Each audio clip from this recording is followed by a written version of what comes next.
Do not attempt to adjust your programming. You are now listening to B-Movies and Beyond.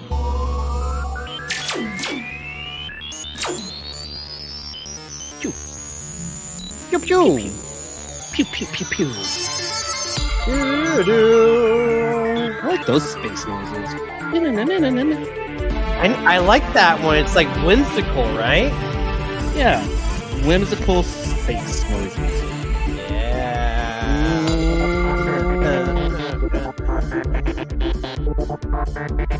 Oh yeah. Welcome into 326 of B Movies and Beyond. Your movie podcast. Number one in the universe, right, Ryan? Number one in the universe, and especially since aliens are real. That's right. They found that little guy, right? The little Mexican aliens. The Puerto Ricans. Puerto Rican aliens. Yeah, the Puerto Ricans found that little Men in Black alien that was inside the helmet. And so, I've seen so much shit on those aliens that I'm very confused. I mean, one, they just cut into it and it's cake. I don't know what to believe.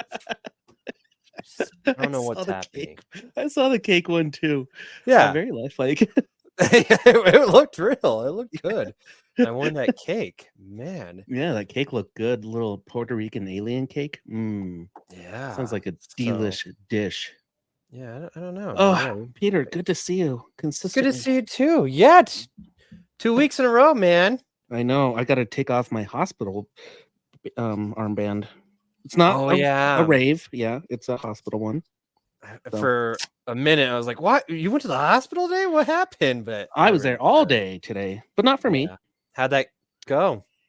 Okay, this is a good question for you, but not a quick question, but not movie related. Have you been to the hospital often for yourself? Like a surgery? No, I've never had a surgery. Lucky man. Okay.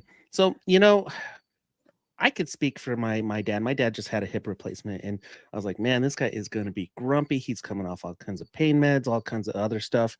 And I remember when I came back from the hospital, I was a grouch. I was so upset at anything and everything that looked my way, didn't look my way. If the weather was too hot, too cold. My dad's a little grouchy. Oh, okay. I see. But he's healing, so he's doing good. He's just a little he's just a bear, as my mom would put it. Like he's just like rah, rah, Well, I mean, like you just went through a lot and you're put under. You just come out like, I think it takes a while to kind of like adjust, right? To come back from the anesthesia. It's like when you go see a movie that it's highly anticipated, and you leave very underwhelmed, and you have to like readjust, and you're like, am I okay? Was that movie okay, or was it bad? Yeah Totally not the same. Well, I think it's the same but different. Same but different. Well, I'm glad he's doing well. Glad the surgery went good, and I'm sure his grouchiness will go away quickly. He is already stubborn. That man, they taught him a certain way to walk up and down stairs and everywhere, and he has not done any one of it whatsoever. One of those doctors, no. Yeah. I'll do it my way. What do you mean I need a cane or a walker? I'll just use a cane. I'm like, no, Dad, the reason they have you use a walker is because they want you to... Never mind. Yeah. Wow. That's funny. You just need to sit him down, put on a Nicolas Cage movie, and he'll be golden. You know what I did do? The first movie I put on for him, and it was just to get the news off of the TV, but it was John Wick 2. I was like, that's perfect. And then we all just kind of like stood there and we were like watching John Wick. Nice. Why not? You probably should just start at the beginning and let him have all the movies queued up and go in order. And just make sure he doesn't move anywhere. You have to watch John Wick, Dad. You have to watch it. Absolutely. That's what you do.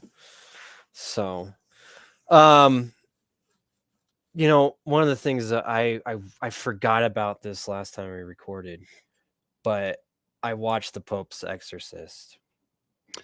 Was that something? Was that something? It only beat out Nicolas Cage's movie Renfield at the box office. Dude, that was in February. It is September. I know, but it's on Netflix now. And I watched it finally because I was like, I gotta see, like, how the hell did this movie beat this, like, Renfield out? Because we love Renfield. Everyone I talk to loves Renfield. And nobody yet, I know has watched this Pope's movie. Exorcist, except for me. Yeah. But somehow in the movie theater, no one went to go see Renfield. They went and saw the Pope's Exorcist. Marketing, man. I guess, I don't know, or maybe Did they market this movie during Super Bowl?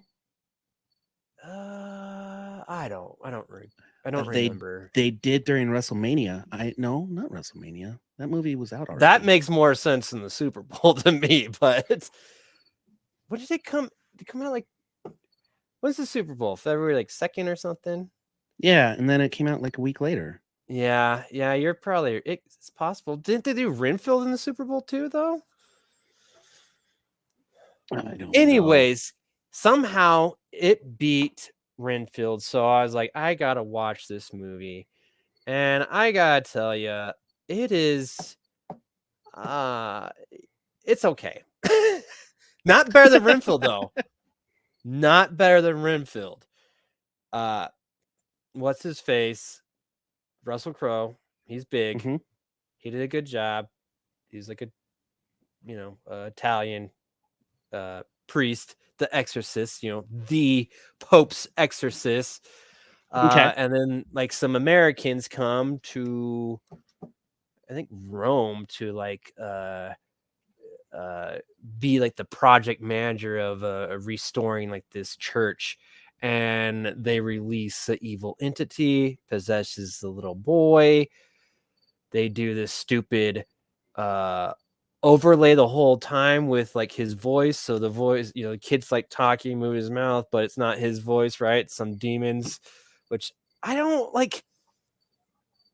That's kind of dumb. Like, I don't think the kid like did anything wrong. I think he like played the role really well. It's just the stupid things like with the whole like, like it's fine. Like, I wish they just like had his voice, and then every once in a while pepper in like the demon voice, but it was like the demon voice the whole time. So kind of like Christian Bale's Batman. Yeah, exactly. But it would have been better if the kid did that Batman voice. So like, yeah, it's just the kid that gets possessed, and is Pope's exorcist trying to solve the case and get relieve the possession, and I think where it goes from there. It's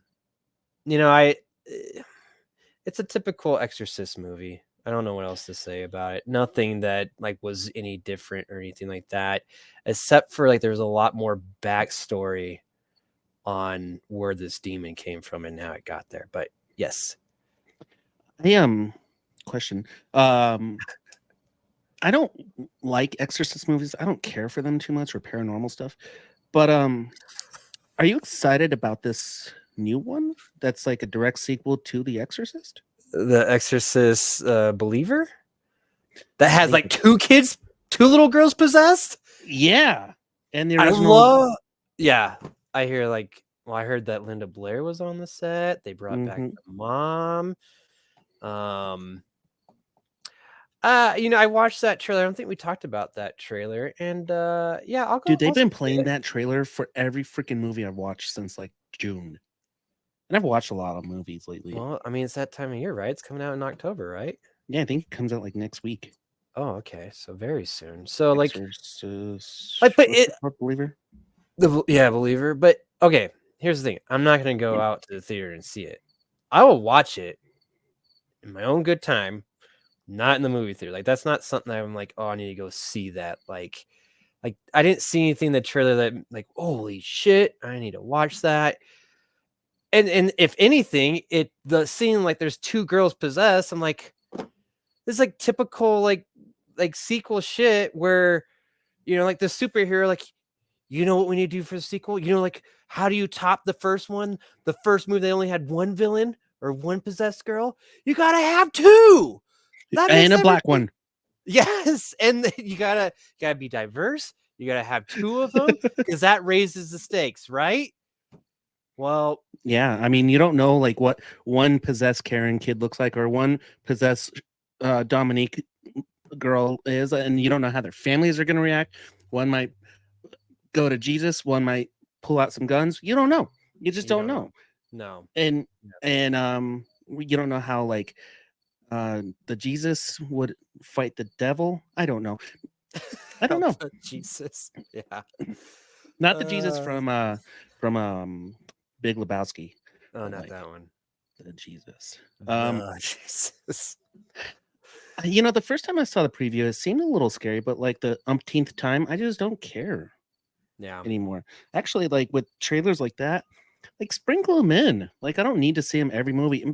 Maybe I'm the anomaly. I'm the one that like I'm at the movie theater every week. So, yeah, maybe.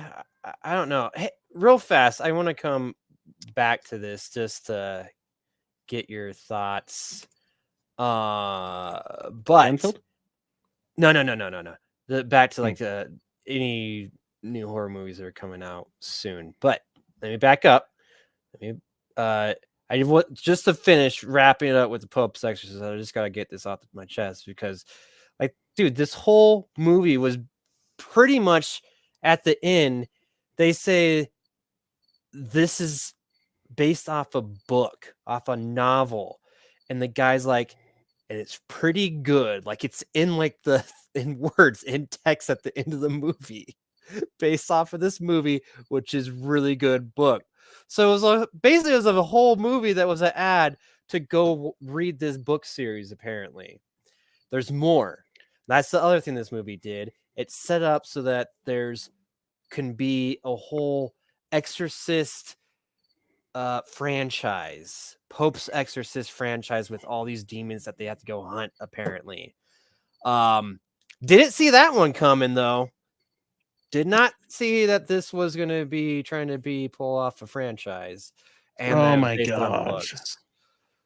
Pull off So a franchise and they're trying to promote the book. It's not. So you're telling me it's not like based off the New York Times best-selling novel, The Pope's Exorcist. It's like, hey, by the way, this was a book and it's pretty good. yeah, exactly. I don't think I've ever seen anything like that.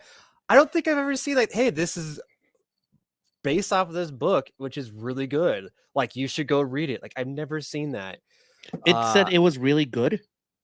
I don't remember the the exact words, but yes, basically that. Yes, it's a good book. It's at the end of the movie. Yes. Okay, I'm gonna. Are you gonna try to find it? I'm gonna look this up on VOD.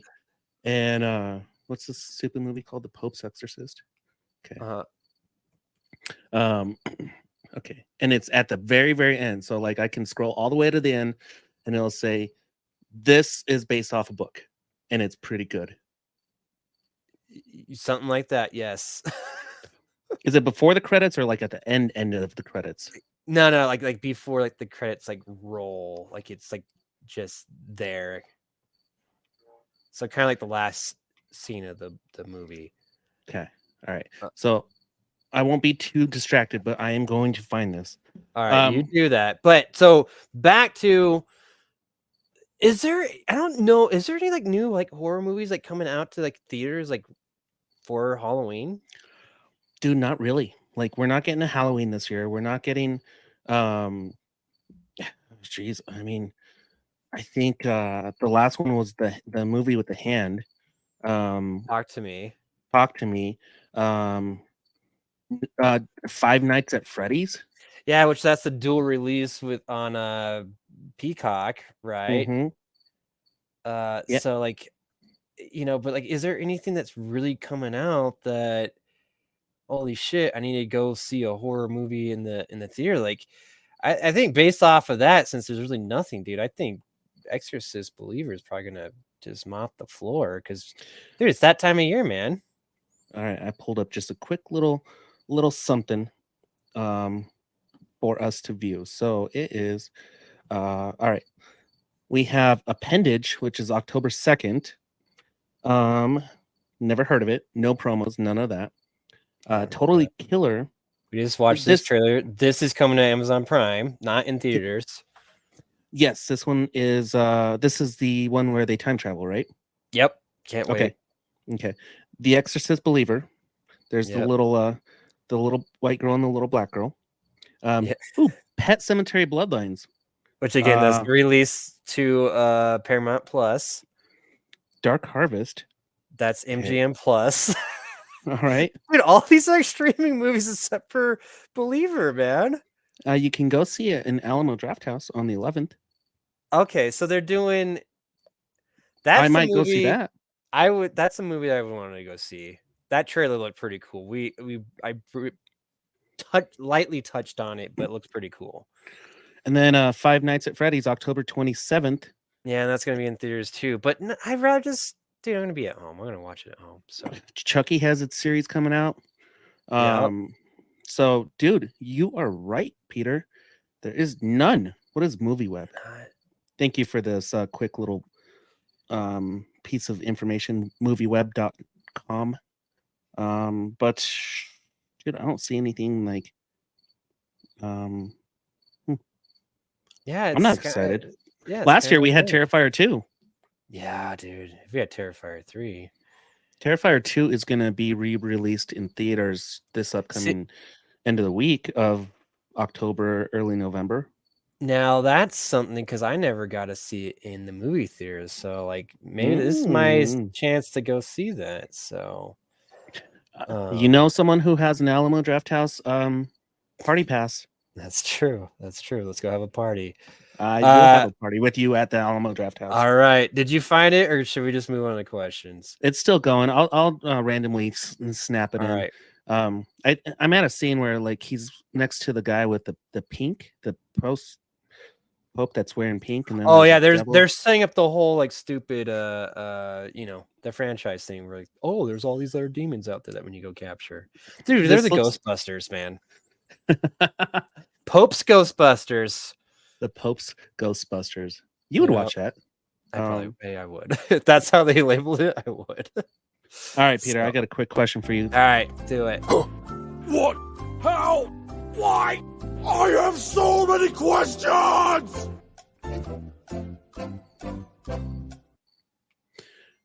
Dang it, Peter. What? It came right up right when I did the quick question. Okay, here's my quick question. And this is based off what just happened with me on Monday. Early in August, I saw an ad for Alamo that said secret movie.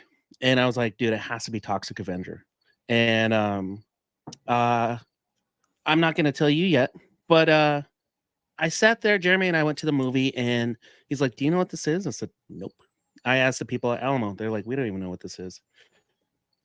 If a studio /theater/streaming service promoted a secret movie once a month, what would your interest be? Would that be something that like you would go out of your way to go see, make it a date night kind of thing, or I know I open up studio theater streaming, but let's just narrow it down to theater. Like every month there's a secret movie. It could be a movie that's coming out 3 months from now. It could be a movie in the 80s. It could be any type of movie, but you don't know what you're going to go see.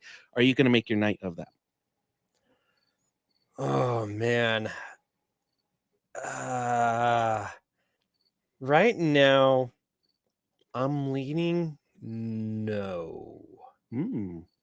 Just like, but this is because this is where I am in my life right now, where I can't, like, I'm very selective, right? You know, the movies I go see in the movie theater, like, you got to plan, I got to do all kinds of stuff. And the idea that I'm going to have to, like, just, have to believe that they're going to pick a good movie, which, okay, from your experience and what you told me, it makes me more excited. So that's something. So if I keep on hearing word of mouth, like, oh man, they keep on picking the best movies that are surprises, I'd be more willing to do it, and maybe do it once or twice, but like every single month, no, I would not do that. But I think it's a fun gimmick though. So, okay, let's say once or twice. What if a studio, say Warner Brothers, said, we're going to release this movie in February, not tell you what it is. Are you going to go see it? No. What if it was a possibility of watching like a Batman movie that was coming out like in October?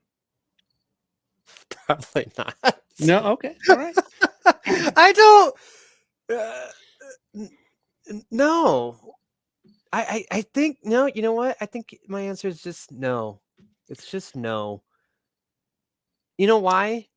Because at the same time, it could be a total shit movie. Mhm. You know, it could be one of those screener things where like, hey, we want your opinion on this. Like, I don't know if I would want to do that. I've sat through some really crappy movies, and I don't think like, and like I said, now it's a lot more like I gotta plan this shit. So if I got a babysitter, I plan all this stuff, and we go to this movie, and it's just something awful that like we're not digging, like, dude, that's just the worst thing. And I don't think I can't take that chance. Okay, I see it, and you came with good reason. Because me, on the other hand, like I don't have any kids, and my schedule's pretty free, so it's like, yeah, that sounds awesome. Yeah. You're like, well, that movie sucked, but oh well, I'm out of the house. Like, Yeah. I don't know. So if they're gonna do that, they got to target their right audience, I guess, because you're right. You're not the audience because you do got to plan for it so much more. This is even though I knew about this early in August. It gave me a month to plan for it, and I almost forgot about it. But like, I went, and kudos to Alamo Draft House for that because it was a great experience all across the board. Yeah. Um, And you said it was a packed house, right? Like, packed house, a lot of people, a lot of excited people. I mean, it brought like that great movie theater vibe instead of like trying to be quiet the whole time. People were laughing and kind of carrying on and stuff. And it was like a welcome, it wasn't like an annoyance, yeah. Well, the movie that you watched, and I guess that's the thing. Like, how did they market this? Like, did it have like this is going to be kind of like a silly movie vibe to it? Like, I mean, you thought it was going to be the Toxic Avenger just because it was just in Fantastic Fest. Yeah, and it was like Toxic Avenger was supposed to come out a few days after the secret movie, and like the way they described it on their Instagram was calling all horror hounds, don't miss a special theatrical screening of one of the most mind-melting metal scare fests of the 1980s. We're not telling you what movie we're screening, but we can promise you're going to experience a full tilt insanity turned up to 11. Monsters, mayhem, maladjusted youth. This movie has everything you could possibly be looking for when it comes to cinematic kills and big screen chills. Get your tickets in the link in the bio. Now, I was hoping for Toxic Avenger because I was like, there's a little bit of metal in there. And then talking with a couple friends, people are like, dude, that's Spinal Tap, Yeah. And even okay, so I went with that notion, like, dude, even if it's Spinal Tap, that's gonna be cool to see Spinal Tap in the movie theater. Yeah. And that was the belief behind it was Spinal Tap, and I was like, all right, whatever, I'll go watch Spinal Tap. Mm-hmm. But it wasn't, and I'll tell you later on in tonight's episode. Ooh, a little teaser. Yeah. So I guess it just depends on your age. That's what we learned today. What your current status of your life in your life? I think that's what matters. And you know what? Like I was telling Brittany too. She's like, I would go. Like, I mean, but it's based off your scenario, which I totally understand. Yeah, ooh, I just got very stuffed. Oh, sorry, it's not rocket.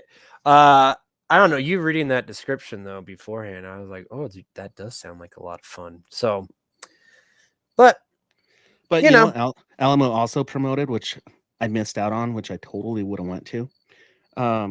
Dude, freaking Cat Video Fest. Yeah, take Jeremy to that. I showed it to him. I said, "It's back in theaters in this August. The ultimate curated cat compilation returns with the screenings benefiting local shelters." So it was just like YouTube videos of cats.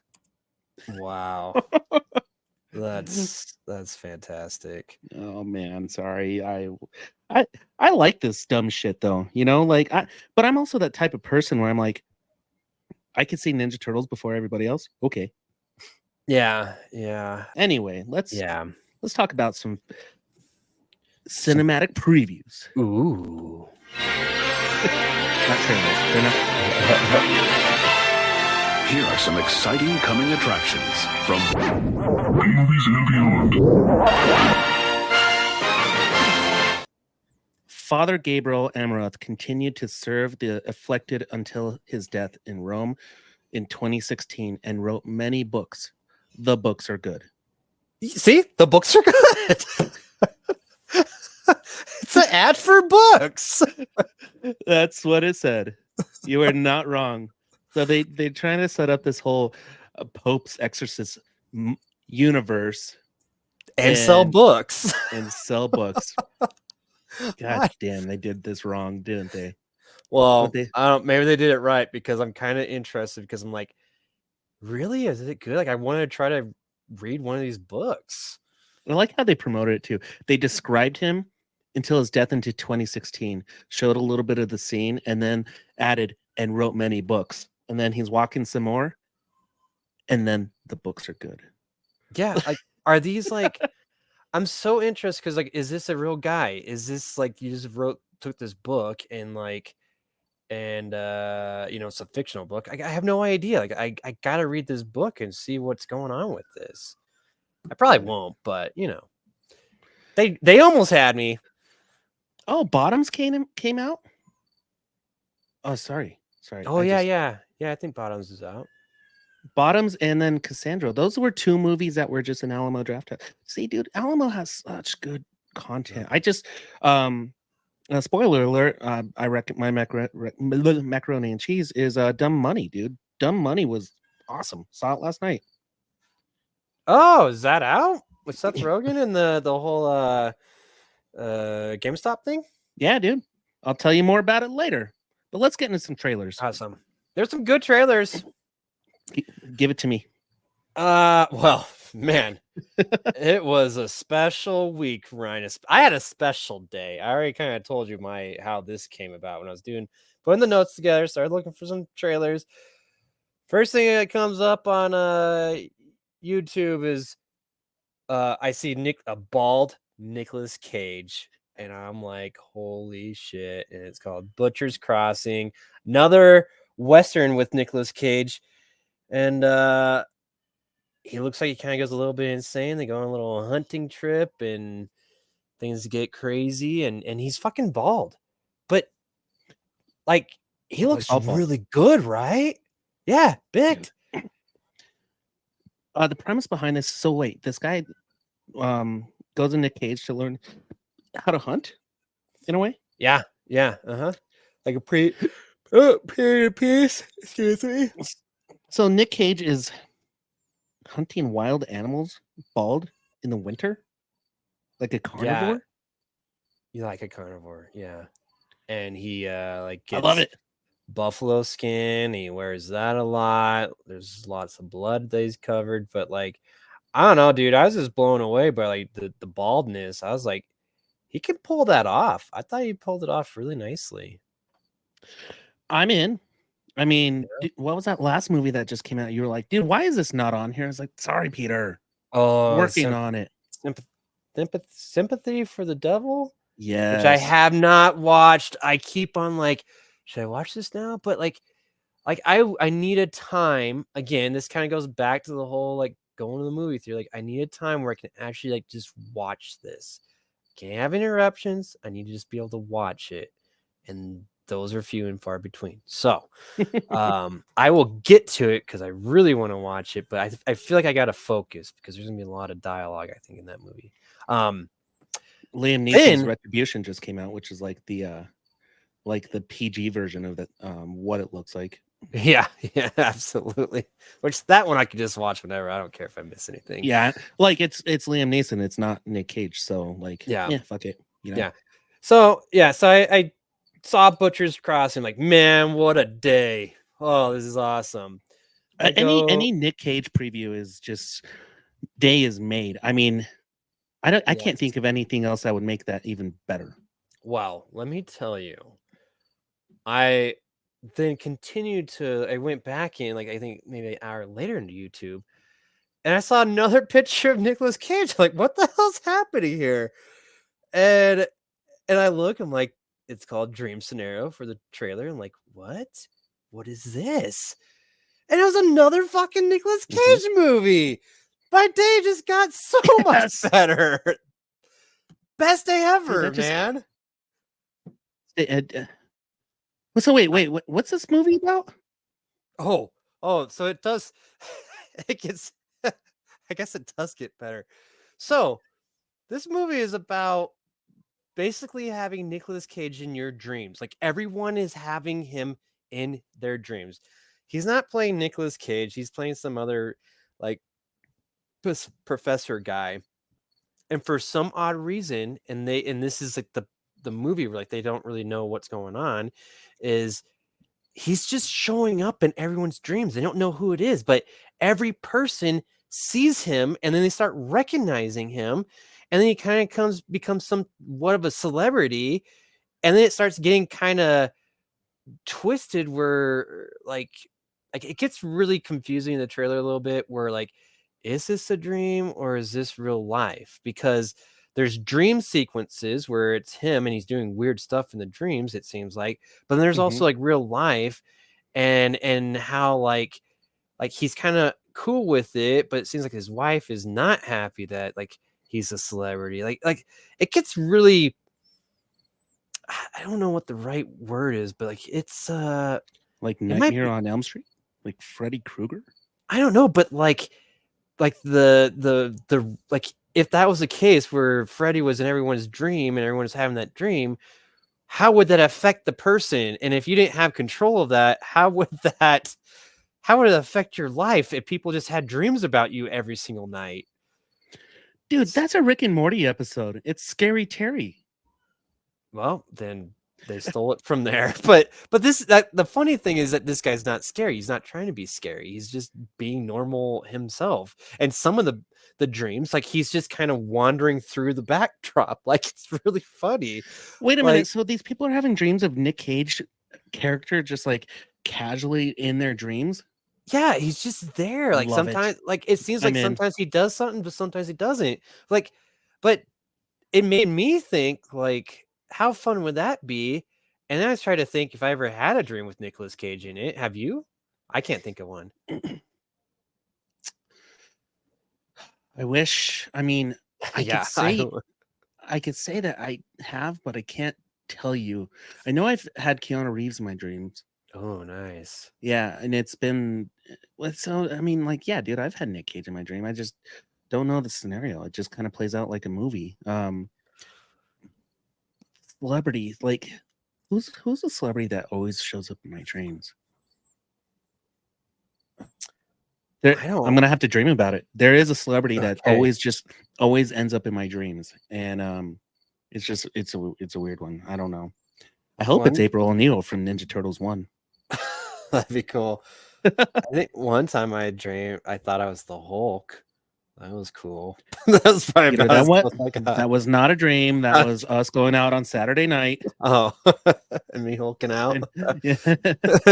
That was real life. That really happened. Oh man, I don't know, but I'm excited for both those Nicolas Cage movies. I think I'm probably more excited for Dream Scenario just because I like the silly Nicolas Cage, and he's like,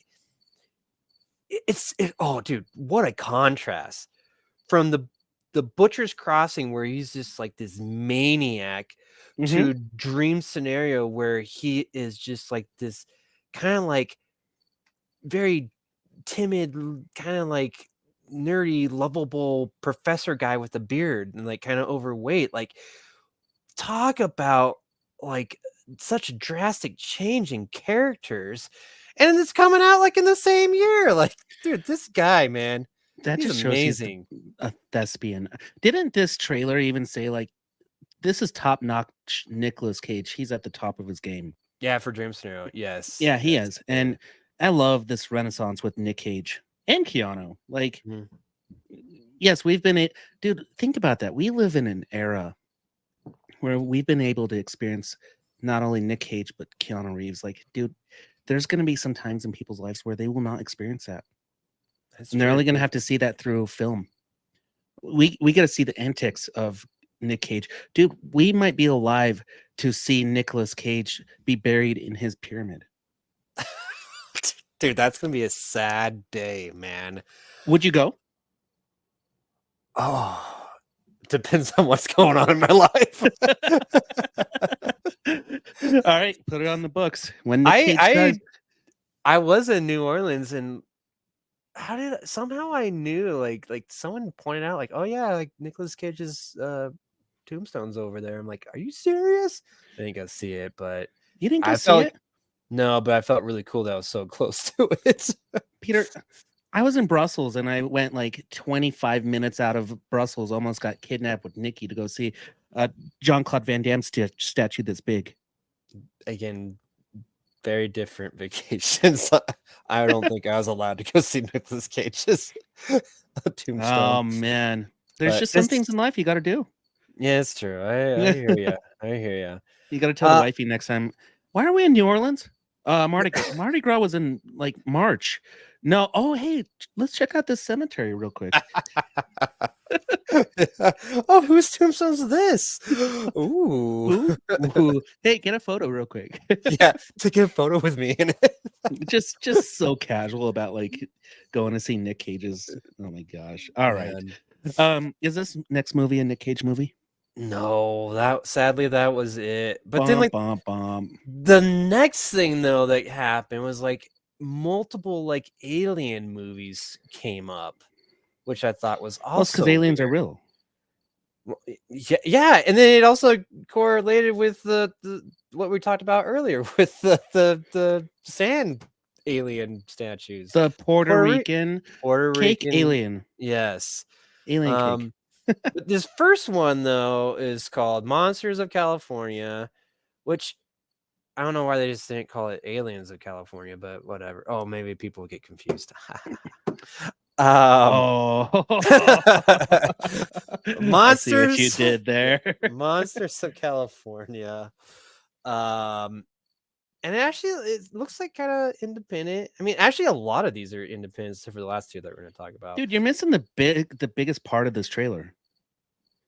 What? Was produced by Tom DeLonge from Blink 182. Oh, that makes a lot of sense. And I think, how did I miss that? And there was even a Blink 182 song. I know, and I was towards the end of it. No, like throughout the trailer, like they spliced it up, it was really cool. I like that.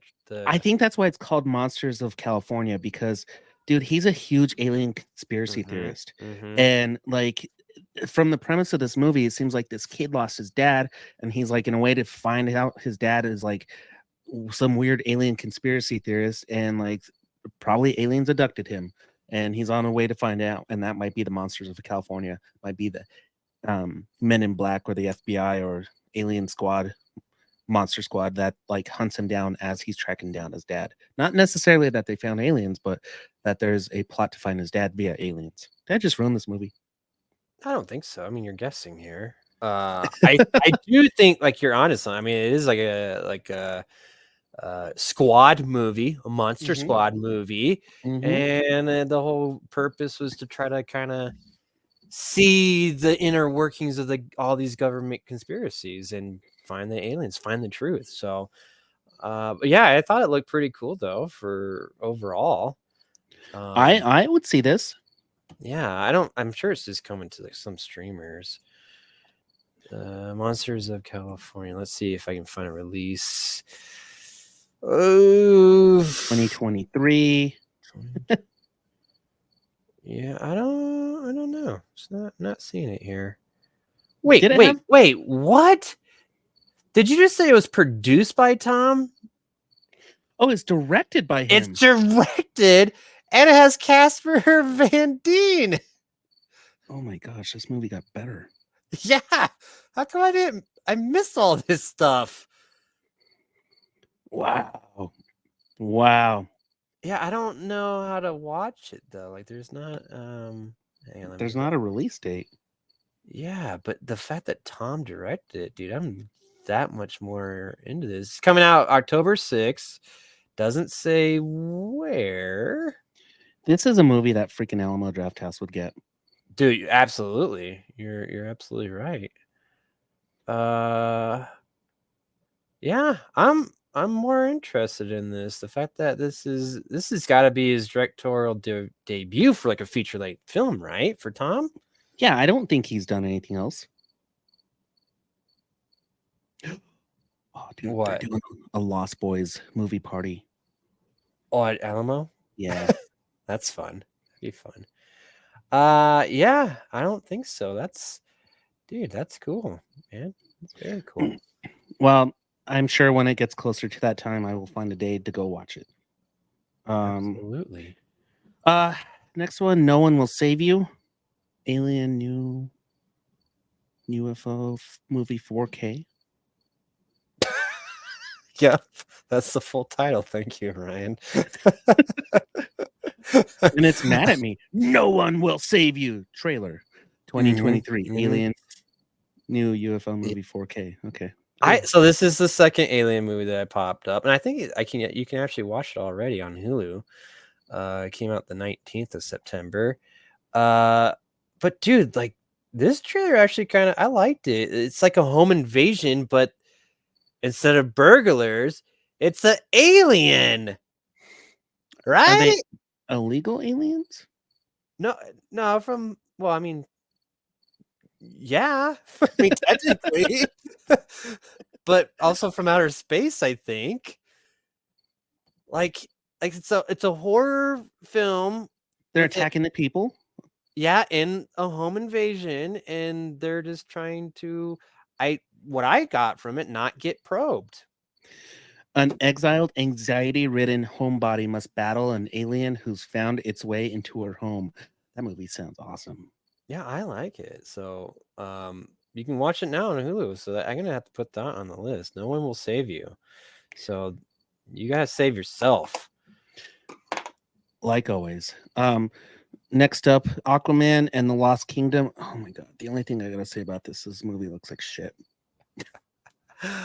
I'll say I think it looked better than what I expected.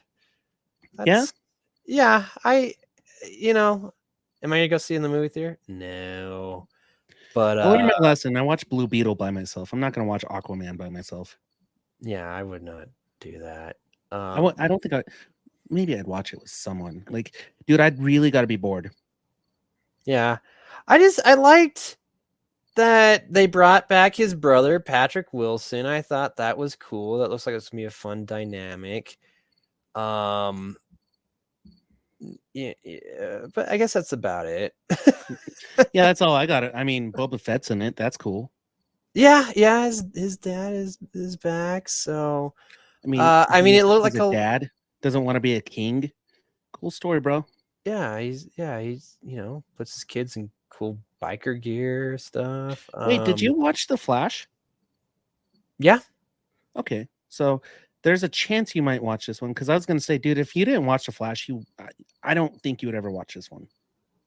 Yeah, but again, I waited till The Flash came out, and like, dude, these DC movies are doing so poorly. Like, they come to like HBO or Max like super quickly, like month and a half. I can wait that long. Oh yeah. So it's gonna be interesting. Like the first Aquaman did so well that, like, is this one gonna repeat, or is everyone just kind of done with DC until they start making like the new stuff with James Gunn?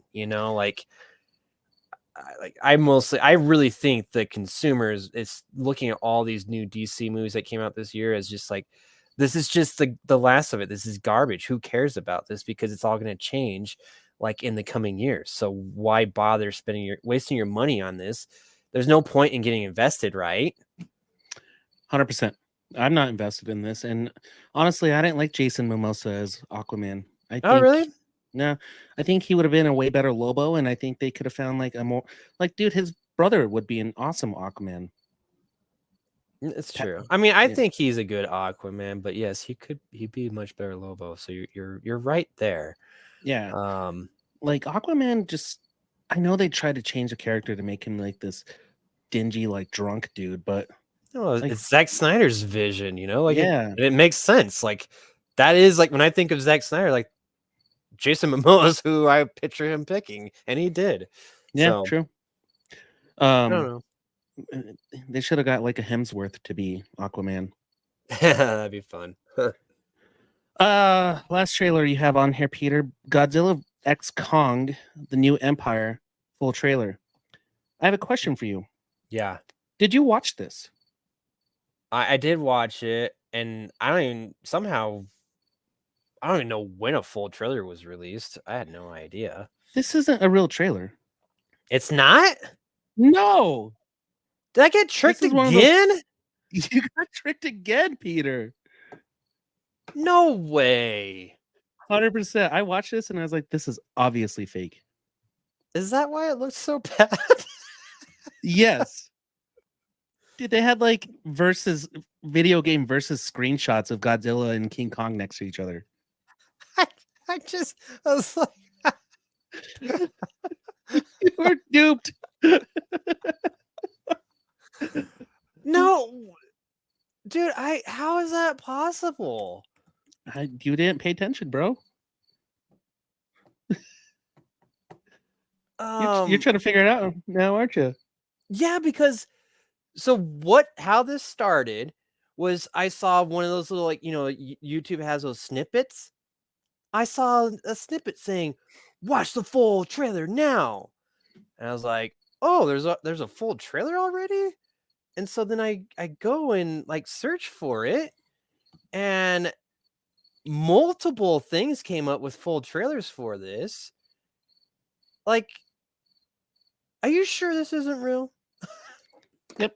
Look in this corner. It says All Screen governments still Culture. doubt the Titans. So they're Oh, setting up- damn you, Scream Culture. Look how cheap that was. This will be their new home. That's from like the original Kong. We unleashed an ancient Yeah, I know. I just thought it was early to do the trailer. So they were taking What some. is it? Look at that bad graphic back there. Yeah, I was It's going an to bring up ancestor. the graphics look terrible. We call him. His eyes are glowing. Godzilla's like hanging out next to him, like, "Yo, bro, you ready to do this?" The last survivor of the That's war old footage, old Godzilla footage. Kong species. I don't even know where that's from. We have to be ready. Like, I swear some of this footage is from Pacific Rim. Like, where was that? I don't know. Pause right there. Look at that CGI. Yeah, I knew it looked bad. I was going to bring it up. Oh, look, there's my versus screen. That's like the buddy bro off from Expendables. They're like, "You ready to do this, Kong? I got you, Zilla." And if he defeats Godzilla, Kong on fire. Dude, that Screen Culture gets me every time. Look at that. There's your it verse will be the end screen. of all of us. Yep. Duped, bro. Duped. Dude, there's so many of these. Screen Culture sucks. Well, I just did another one for Godzilla X Kong, the new Empire full trailer, dude, and like so many different YouTube videos just pop up. Like, What do they get out of it, dude? I think they get ads, right? The more people that watch Oh. it, they get money for. And they get me because I think it's real. Damn it. Damn it, But Peter. I made it a point though. Anything from Screen Culture, I automatically avoid. And I didn't see it on Screen Culture. And the fact that you're saying it's Screen Culture, they got one past me. Damn it. Oh, right, that well- sucks. That's funny. One day we'll get a real trailer. I hope it's better than what we saw. Jeez. I just I thought hope I did definitely think it was better. like, you think it's gonna be better? No, I hope definitely it's better. Oh yeah. I just saw that, dude. I was just like, dude, that was terrible. So all right, well, that was fun to end on a duping. So, let's move into news.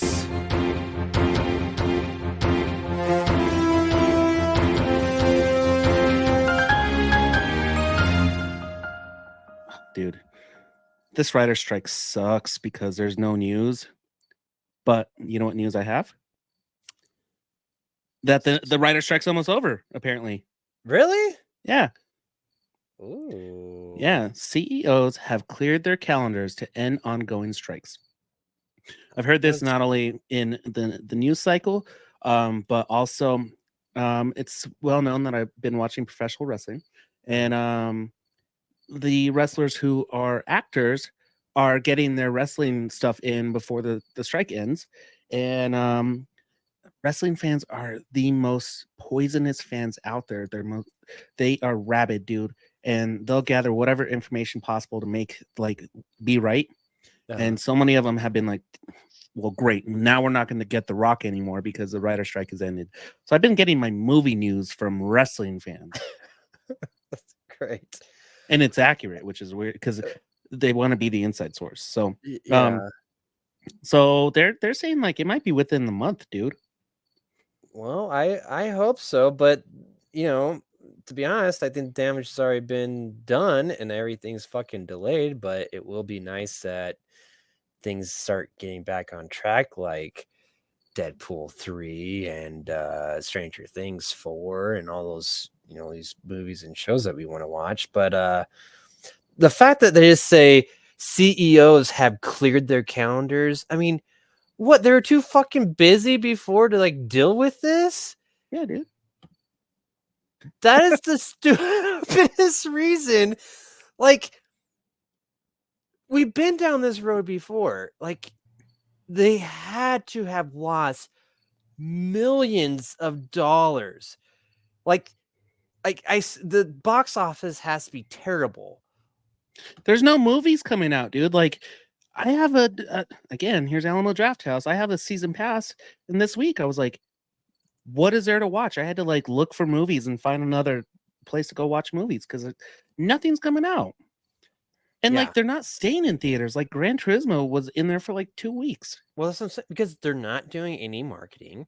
Nope. They can't do that. Like the fact that like only a few have actually done like really well, like Barbie and Super Mario. I guess Super Mario was actually kind of before the strikes, right? Or Barbie was mostly. like right before it too. Yeah. Barbie was the first one where they couldn't promote it, right? I think so, but that one just kind of spread like word of mouth. But dude, like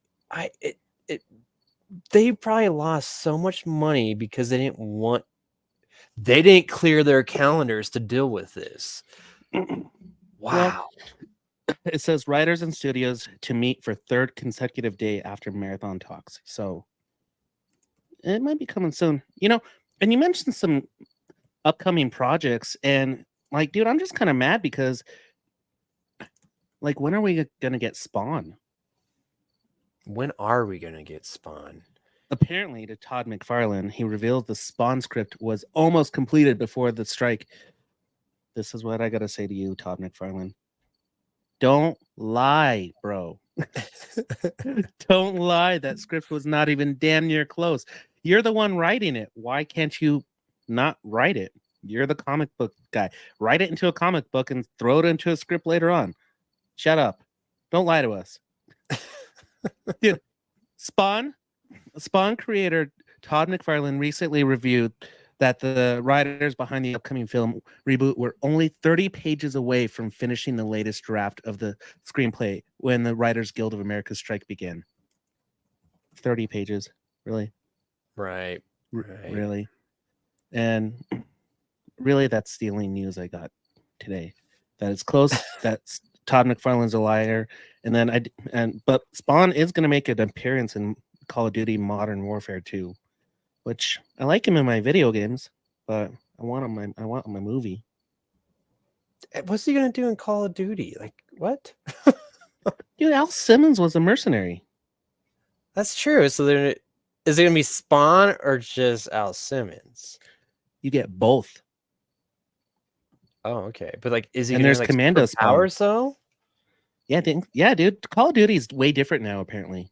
Okay. They have professional wrestlers. They have Spawn. They have like tons of like skins and stuff on there. It's crazy. Yeah. Yeah, I don't know. I don't know. So, all right. Well, this is fun news. Okay. We were talking about it earlier with Toxic Avenger, but the reviews are coming out from Fantastic Fest, and I think it is everything we were hoping for, Ryan. That like it is a gore-soaked comedy of anarchy, starring Peter Dinklage, and you can actually see some more pictures that came from it. I don't know if you want to put the article up What? from Slash Films. But dude, I think this reboot, remake, I don't know, whatever it is staying true to the tone of the original. So I'm really excited. And like scroll through this. Like they got pictures of Kevin Bacon. There's a really cool one of Elijah Wood in there. The other part that really excited me too reading is that they did all these like prosthetics on Peter Dinklage to play Toxie, which I'm very interested to see if this is going to be like, is it going to be midget Toxie? Yes. I It'd be like kind of this. cool, right? That I highlighted Elijah Wood playing Gollum, playing Danny DeVito's the Penguin, as Bacon putting appendage henchman brother brings similar pathos. And I like this. Dozens of people will like this movie. Dozens. Yes, does. Because again, When like can I see this? I don't know. Like I Googled it and they're just saying it released on the 21st of September. I'm like, okay, but that just released to a film festival. Like I don't. My guess is that there's gonna be some type of bidding war for either if it's going to go to theaters or if a streaming service picks it up and it's going to be available. I don't know, beginning of next year. I don't know how quickly this stuff like comes to fruition, but I don't know. I'm excited. The pictures are exciting. I can't wait till we can see this. I'm just perusing through this description. He's a tragic hero, a broken man. Just one who soon finds himself transformed into a muscle-bound freak capable of literally tearing the intestines out of Proud Boy's stand-in's butthole during hostage situation gone wrong. Yes, it's that kind of movie. Oh my god, I don't even want to read it for our fans. This movie this They is talk about body parts getting ripped off, heads rolling, like butthole.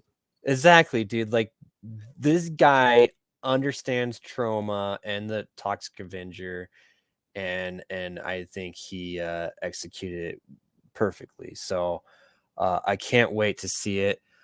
Whenever it does become available, I'm gonna have to like lower my expectations because I'm sure they might be too high. But I don't know.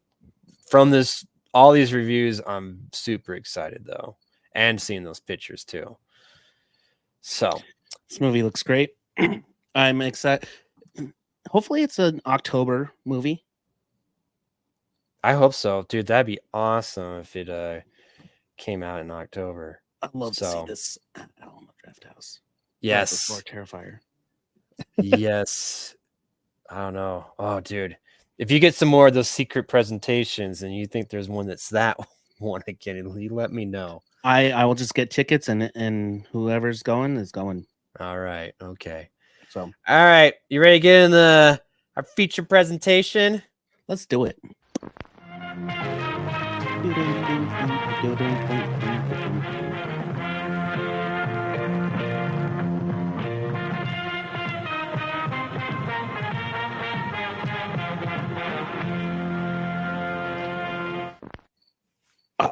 Reviews. Yeah.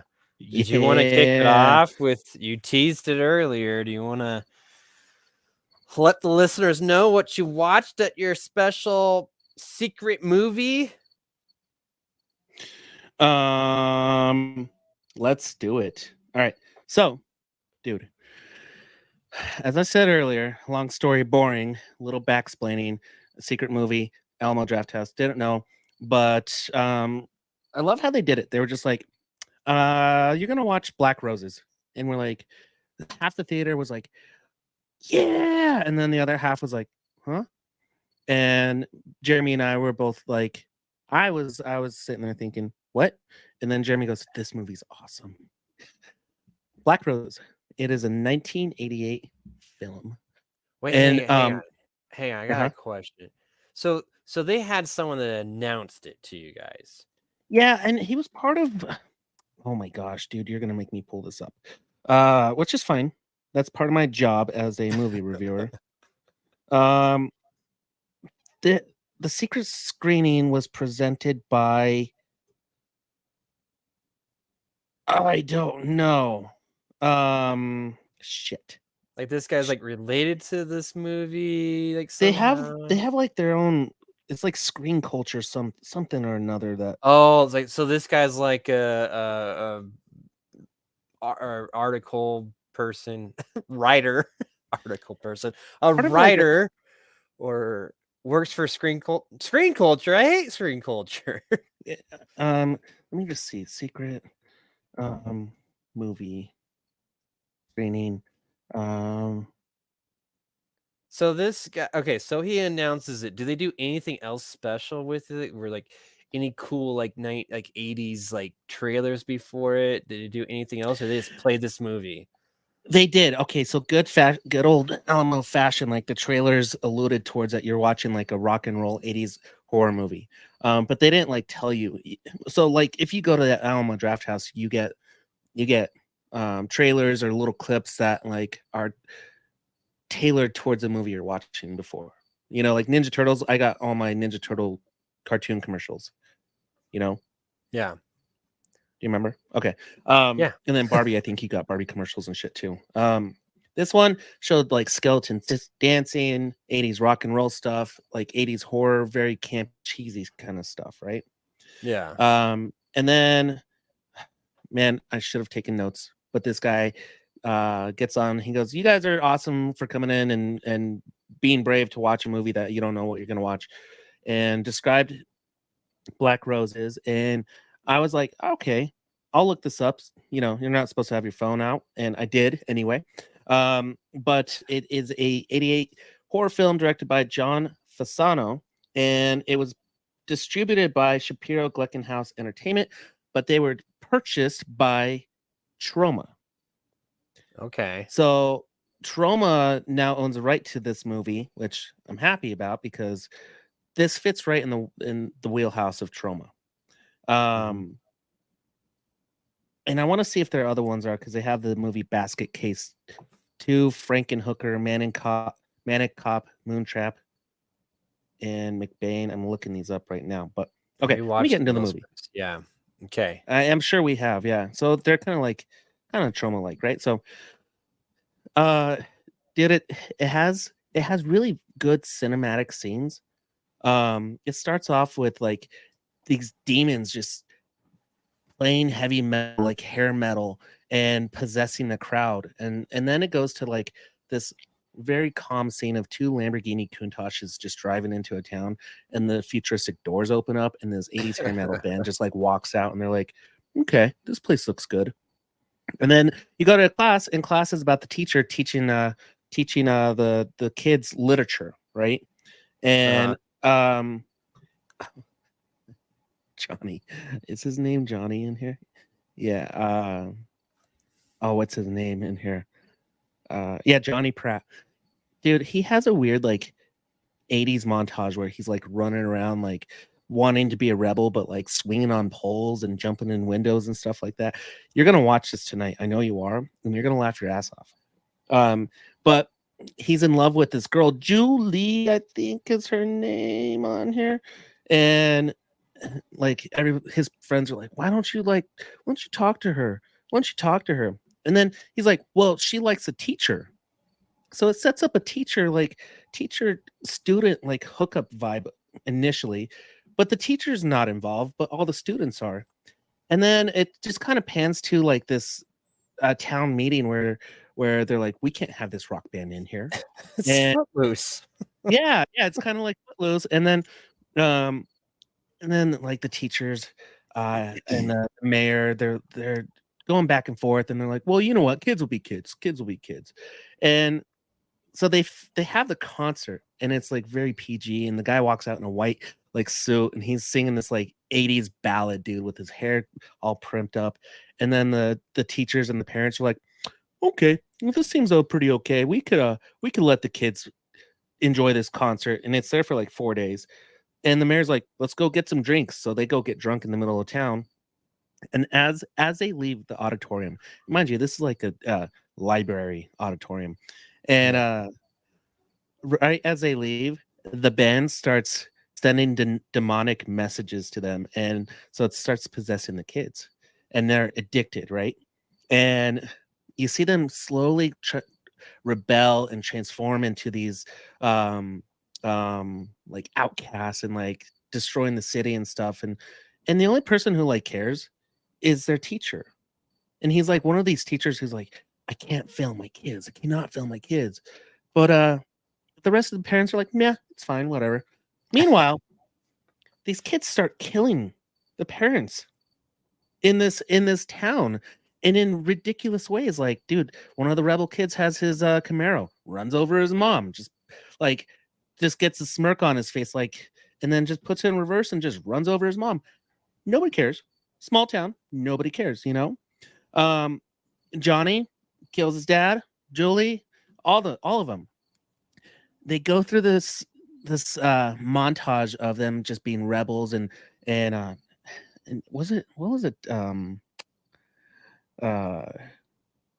the author that they kept on referencing, because every time they go to class they're like, well, Hemingway, it wasn't Hemingway, but it was one of those literature, like, make you kind of think back in the day. I'm losing it on that one, but anyway, as it goes through, Julie starts seducing the teacher, and Peter, you start seeing them turn into random, because they're possessed now. Now they are becoming their own demons. What she like turned like Mortal Kombat Melina, like her jaw like protrudes, and she starts developing these teeth, and the records that they're handing out starts possessing them, and like aliens and creatures are starting to come out of record players and taking in the parents and stuff. And dude, nobody cares. Like, these parents are just disappearing, and the kids are starting around the town. Finally, until the teacher like gets seduced by this Julie girl and kills her, and then like runs around town like trying to figure out how to kill off this band. He could have just went to the fucking concert. He didn't go to the concert. He's like, come to this concert with me. You need, and they're like, no, it's fine, whatever. And he's like, no, you got to come to the concert. And finally goes to the concert, dude, to cause havoc, and realizes that they're starting to turn into demons. And Peter, this is one of the funniest scenes, dude. He just runs in there with like a can of gasoline, start dousing it on the side of the stage, and they're playing. And then he's like, wait a minute, what's he doing? So they started attacking him. He didn't do anything with the gasoline. He just like started spraying it on there. And this big battle happens. I don't want to ruin it for you, because you just got it. Here's the best thing of it. It's one of those movies that has those really shitty trauma special effects, where they focus on the very practical special effects, the transformation, and the puppets, dude. All the puppets and the makeup and the gore and the transition from the very dramatic cinematography to the stupid, cheesy, campy lines. It's all there. It fits in the wheelhouse of everything that we love, that Troma has done in the past. That's why I thought this was like Toxic Avenger, because even the description from Alamo made me believe that this, and right. I did not leave disappointed. This is a movie where now I could absolutely recommend it to anybody, where they're like, I gotta watch a good movie, and I'm like, I got a bad one for you, because this one is that good. And it made me go and download all the Troma stuff. And Jeremy called me, he goes, all these movies are awesome. So now I have created a new Troma fan, and you recognize it, you saw it, and Black Roses is now on our VOD, so we can watch that. And for anybody and everybody out there, two things: go see Secret Movies, based off my recommendation, and find a way to watch Black Roses. Nice. I never heard of this movie before, Me neither. and it sounds amazing, and I need to watch it. And there's I a gotta- lot of other ones. Like, it's kind of funny because I saw, like, I started watching some of them. Like, there's one called Blaze where it's like killer lawnmower, but that one, like, I need like the over the top trauma movies where like tons of blood and gore and everything. And Blades didn't quite do that, but maybe I need to give it another try. But I can't wait to watch Black Roses. So My favorite is if you go to the YouTube trailer, read the comments. There's like 5 of them on there. And this one, oh man, I remember my pops renting this movie. He passed away on March 25th, 2023. Love you, Pops. Thank you for renting these awesome movies in my youth. Why would you put that on YouTube? that's a nice thing that he shared with his father. I mean, I wish my dad rented those with me. That would have been awesome. This movie is so bad it's good. Oh my god. Yeah. It is. It looks that It's way. so bad it's good, dude. This is one of Yeah. those movies you just gotta love, dude. So I can't. Peter, you need to watch this one. I will. This is like Orca, Monster in the Closet. This is bad movies and beyond. And rock and roll. And Yes. hair metal. That was when you showed me the trailer. If anything, at least watch the trailer. You'll be blown away. But like, I was so confused, like just watching the trailer, like, oh cool, this is just like kind of like some rock band movie, and then the speaker started eating people. I was like, what the fuck? And who's that actor? He was from The Sopranos. I don't know. Tony's dad, Vincent Pastore. Wow. His Dude, name there's is Yeah. His name is Salvador Big Pussy in Sopranos. Did you ever watch The Sopranos? I've seen like one episode. Yeah, he's still alive. Okay, good. That's I great. forget like who's alive on The Sopranos or not, but Yeah, I didn't. Dude, there's a lot of people that got their start with trauma, so they didn't fucking Yellowstone guy Kevin Costner? Kevin Costner did, dude. Did he really? And what? He like tried to pay them a ton of money so they would not promote this movie. What is this movie that he was in? Is it really Kevin Costner? I thought it was. I've heard something similar, but I thought it was Sizzle someone else. Beach, USA. Was a wow. trauma movie that came out, and Costner was reportedly uncomfortable when filming a sex scene in the film. In the late 1980s, Costner tried to buy the rights to the film so he could keep it out of the public's view, but Trauma Entertainment declined the offer. That's awesome. Well, we gotta see that. Oh, here's a list of them right here, dude. Oliver Stone, Vanna White in Graduation Day, Nice. Kevin Costner, J.J. Abrams in Night Beast, Vincent D'Onofrio in The First Turn On, Marissa Tomei, Toxic Avenger, Spawn himself, Michael J. White in Toxic Avenger 2, Billy Bob Thornton, Sam Jackson, Trey Parker, Matt Stone with Cannibal the Musical, James Gunn with Romeo and Juliet, and Carmen Electra, dude. Nice. Good list. Good list. They got some good ones, that's for sure. What was Vincent D'Onofrio's? The First Turn On. The First Turn On. Oh man, that's good. That's good. Well, I like it, Ryan. I am going to watch it probably very, very soon. Maybe not when there's kids around. I don't know. You can never be too sure with these trauma movies. I did what I said I was gonna do. I went and watched Mimic because I just watched the Relic, and I think very similar movies. This is one of those things, where you see this kind of similar ideas come out like in the same, like two separate movies, but come out the same year. So the Relic actually came out first in January 1997, and then Mimic came out in August 1997. So kind of enough time in between each one.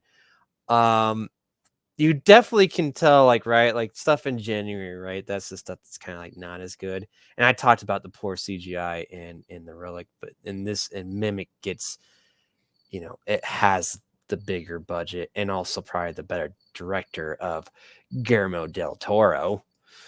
There you go. And you can tell, but I'll come back to the comparison later. But Mimic is, man, this movie is really, like, it's kind of out there. So this is a bug movie, and Okay. it's also, I guess, gene splicing, mutation. It's that type of movie, because the whole beginning, dude, there's a pandemic. There's an epic, or I guess maybe they don't say pandemic because that's the whole world. This is an epidemic, like just like in New York, where all these kids were getting sick because this disease was getting transmitted by cockroaches. Ew. Yeah, and this is how the movie starts off. This doctor's showing this girl around, and at like all these like sick kids and everything, and like, we need your help. And you're like, oh man, what is she gonna do? And then they go in, and then she goes like into the sewers and unleashes and like takes out like this new type of bug, and this bug starts just secreting all this stuff, and all the cockroaches come and get it. And then it pans back, and all the cockroaches are dead now. So they killed off all these cockroaches, stopped the spread of this disease, and New York turns back to normal. And this doctor and the lady, they're heroes, and they get married. You think they live ever happily ever after, but no, their kind of their experiment comes back to haunt them. And this is really where the movie picks off. So like basically she created this new bug because, cockroaches, man, they can survive everything, basically, like nuclear war, and they're very resistant to chemicals. So they had to find a new way to kill off cockroaches. Like, that was the whole idea. And so she had to splice together various DNAs from like termites and other shit to make a new bug that killed off the cockroaches. So Why would you create a bug that can kill a bug that can't die? Well, no. So Okay. in the lab, the new bug would die like within like 60 days or something. Oh, so she had him seppuku. They would die. Yeah, basically. Like, so that's why they didn't think this is going to be an issue. And it was an issue. They mutate. They reproduce. Oh, that was the other thing. They were all like asexual or something. Like, basically, no, they were like all females or something.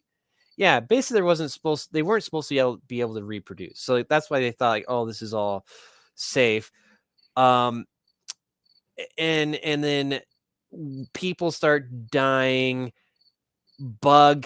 Giant bug shit starts appearing, and they bring in this CDC, where like this doctor is a part of the CDC, and so he goes to these people that have like, the outbreaks, and he decides like, all right, this is how we stop this spread, and like, you need to quarantine all these people and do all this shit.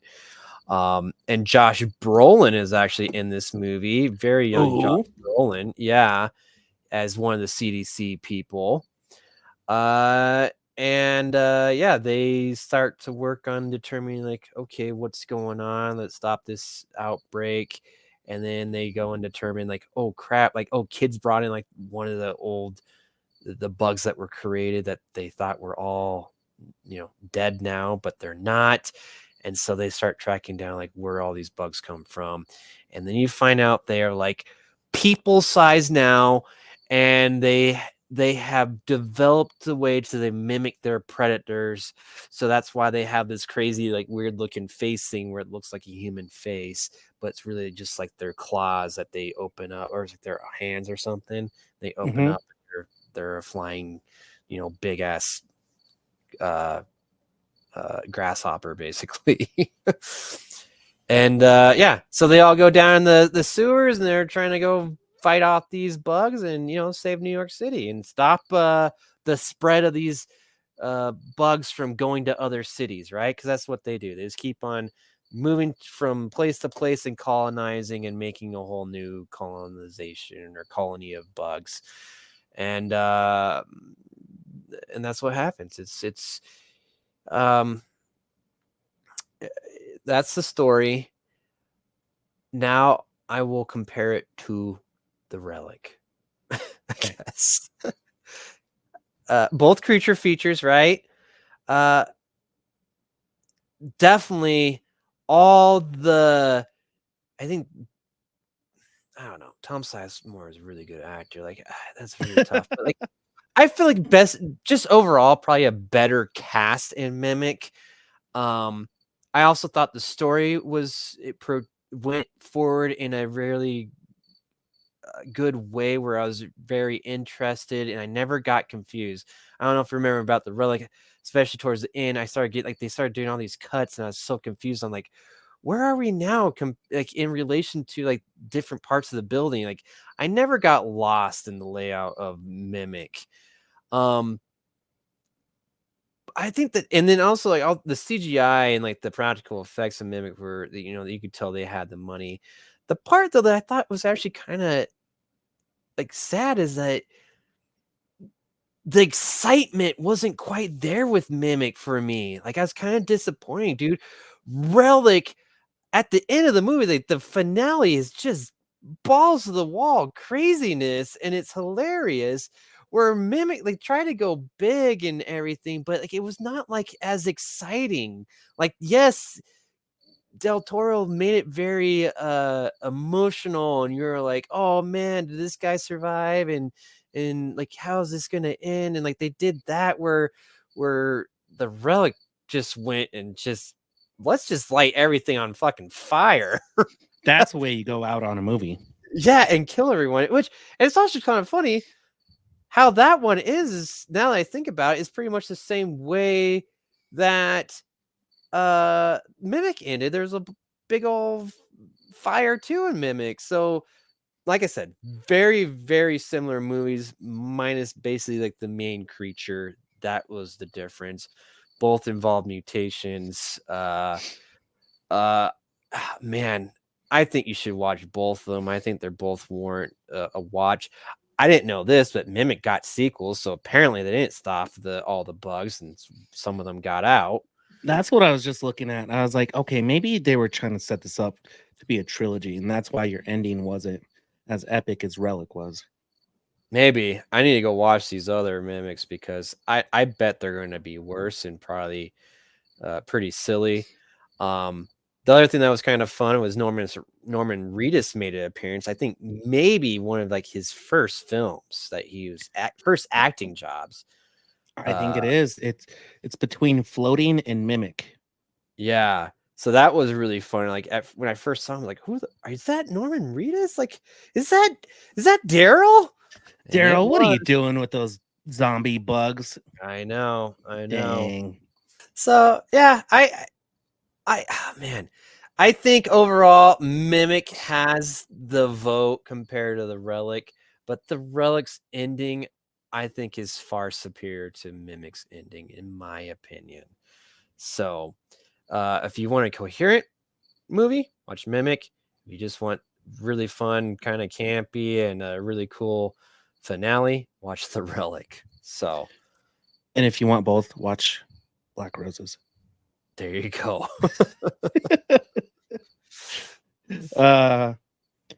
Peter, it's been a great episode. We have one more segment to go. Let's do it. And it's called Reckon. Yes! Oh! Oh! Oh, God. Oh. I'll have what she's having. That's right. Yep. You go first. Oh, did I write anything down? Nope. Why am I going first? I'll go first. I saw a movie last night, and I think it just released. It's called Dumb Money. This movie is fantastic. Oh yeah, playing at Promenade, so it must be coming out this weekend. No, it came out last week. Yeah, so Paul Dano, Shailene Woodley, Seth Rogen, Pete Davidson, Sebastian Stan, Talia Ryder, America Ferrera, Dane Heyman, who is the Green Goblin and Spider-Man, Nick Offerman, Vincent D'Onofrio. Is that how you say his last name? D'Onofrio? Yeah, I think so. Clancy Brown.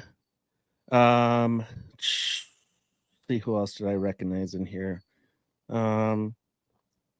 That's about it. Where was that cool Mexican guy who played Marco? Is his name Roshi Koda? I don't know. Anyway, this movie is about Keith Gill, who had his own podcast / stream where he gave tips on the stock market during the pandemic, and he was one of the main reasons why Wall Street Bets on Reddit blew up, created a massive fan base, and a short squeeze with GameStop, and almost overtook the entire stock market, destroyed a couple hedge funds, and what else was the other subplot? Oh, he was subpoenaed to Congress, and there's one piece I'm missing. Oh, Robinhood.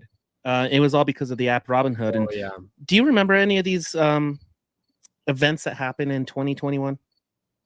I remember this, and I remember hearing about the whole how Robinhood had a change for the worse in a lot of people's opinions.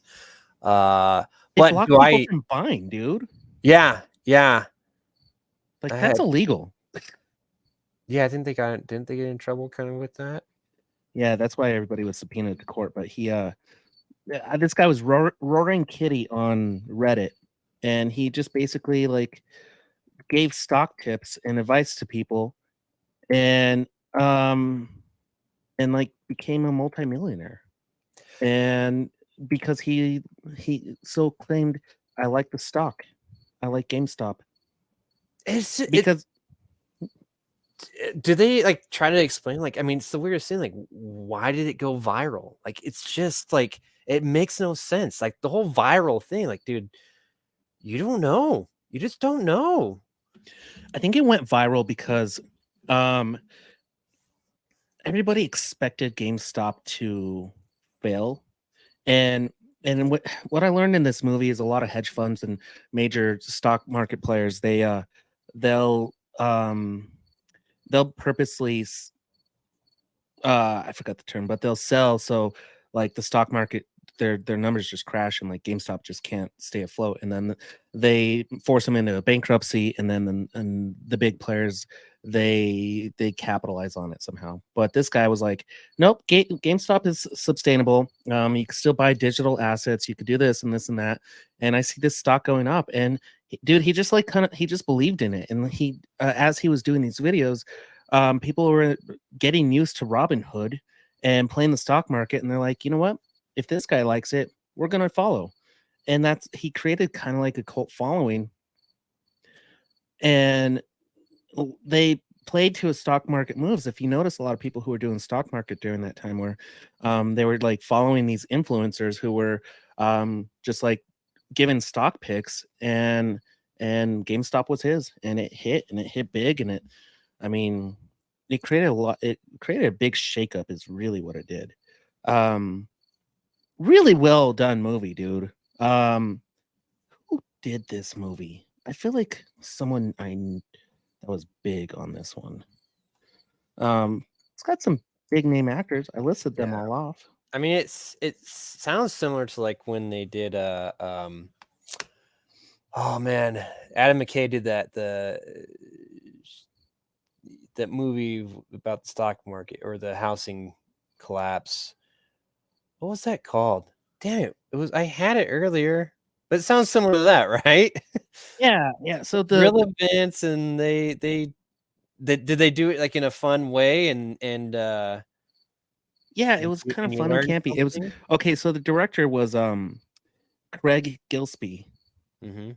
and he did I, Tonya, Lars and the Real Girl. He did Pam and Tommy, and the United States of Terror are the ones that I know. So yeah, he kind of had that like. I like him as to say like a smart assy kind of sarcastic, funny tone, you know? Yeah, Um, it's The Big Short. That's the movie I was thinking about. Where like, Yep.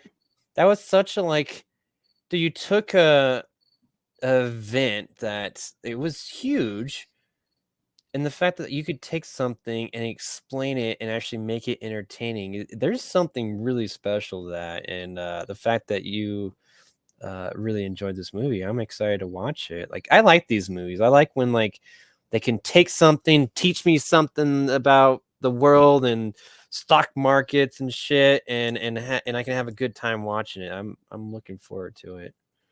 Dude, Paul Dano, great actor. He Yeah, went from the Riddler to this guy.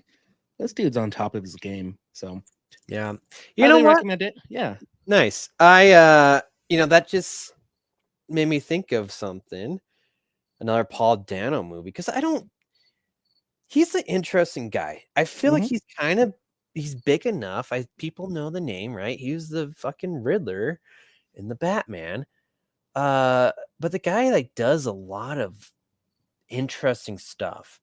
And one of those movies that I really, really enjoyed, and it's such a weird premise, is that Swiss Army Man with Paul Dano and basically a dead Daniel Radcliffe. That movie is fantastic. Yes, it is. Yeah, I highly recommend it, since that just popped into my head when you talked about Paul Dano. And I think that's one that everyone should see. If you have not seen it, you need to watch that movie. So, To Paul Dano. I don't have anything, but He's also in one of your other favorite movies, The Girl Next Door. yes, he is. He's That's one of Klitz. the He's the friends. one with the big dick. Yep, that's right.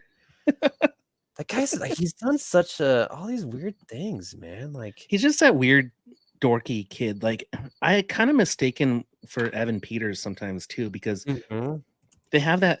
They don't look the same, but they have that same. They have a similar acting style where you're like, man, I don't know if I trust you, but you're funny, but you also look like you can kill me. yeah, absolutely. Or you could be a victim of a murder, and while being half retarded. And on that note, oh yes, it's time to wrap it up. Thank you, everyone. Just the words are just sticking in my head, Ryan. which ones? You look retarded. Oh, sorry. You can't say that anymore. They say it like 9,000 times in this movie. Actually, they even make a reference where they're like, "Oh, you can't say the R word." Yeah. What year was that? When did that happen? 2021. Oh, so I feel like people weren't using retarded a lot in 21. Oh, yeah, but dude, it was Reddit. Like the funny thing is, it was just showing like how absurd Reddit users were on Wall Street Bets.